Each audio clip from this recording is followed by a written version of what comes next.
Why put fluoride in the water? Because, as you've just said, Alan Johnson is convinced, we're convinced, that fluoridation in the water will go a massive way to help prevent the high levels of tooth decay that we've still got in parts of the country, particularly here in the northwest.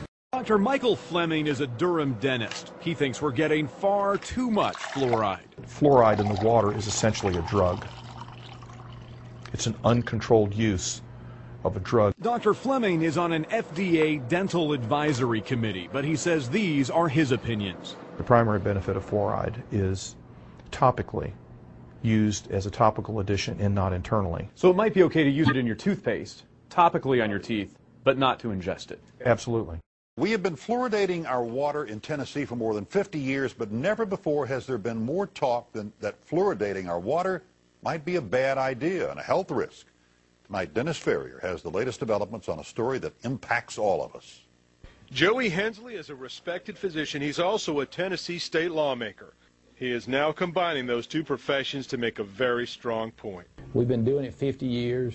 But just because we've been doing something 50 years doesn't necessarily mean that it's right. Hensley's talking about something most of us don't even think about, fluoridating water. After much research, the doctor has sent out a letter to every water district in Tennessee asking them to stop fluoridating water. The ramifications of this are so huge, I'm sure that the State Health Department hasn't quite figured it out yet.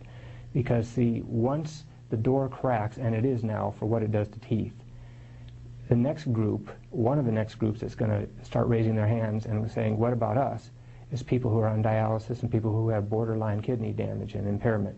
Then there's all the people that have hypothyroidism. Scientists like Nobel Prize winner Arvid Carlson and a large group of EPA scientists have called for the banning of fluoride because we don't know how much we're ingesting, so we don't know if we're being poisoned.